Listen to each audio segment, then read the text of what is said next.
So if you've kept up with my Facebook, of course I've been dishing out a lot of 3D Pokemon, but of course this technique doesn't belong to me, it belongs to �々𝘧𝘧𝘪𝘤𝘬, and he has amazing work, so I'll have all his links below in the description, but this tutorial is really easy, simple and fun, so let's just jump right into it.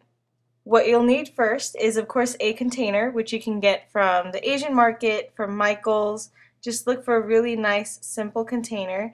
And then, of course, you'll also need resin. The two-part resiner I got from Michael's, and it's going to be an equal measurement of both the hardener and resin.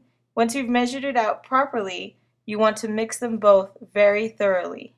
So you want to make sure that this step is done properly, because if it's not mixed as thoroughly as possible, it's going to become very sticky and you can't really paint on the surface.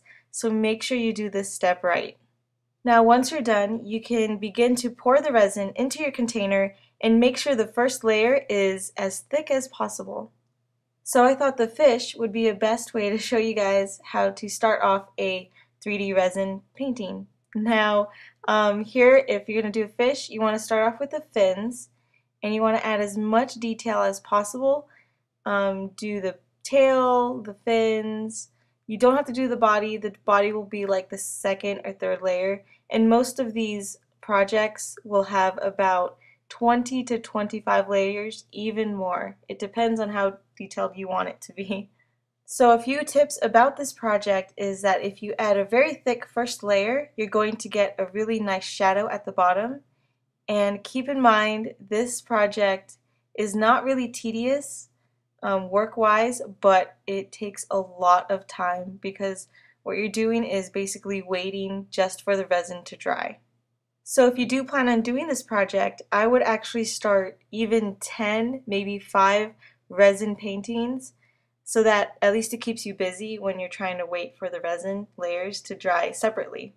So here's how I did my all-time favorite resin piece, which is a 𝘚𝑪 and 𝘚𝑚e done for a very dear friend of mine. His name is Steven, and his favorite Pokemon is 𝘚𝑚e, so I wanted to do something very special. So these can be little gifts for your friends, family, and it's really fun and easy to make.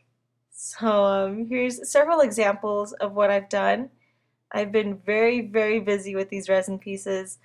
And to be honest, it was very tedious just because I hate waiting for paint to dry, and at this point I'm waiting for resin to dry. But here's a few examples. I did the avatar, which was the moon and tides, and then I also did some Pokemon, which was Psyduck. I did 𝘚𝑚e, I did Dratini, and if you have a favorite Pokemon that you would like to see, just comment below. Thanks again for watching this tutorial. I hope you guys had fun. Don't forget to like and subscribe, and don't forget to check out my Facebook. Thanks again, guys, and I'll see you next time.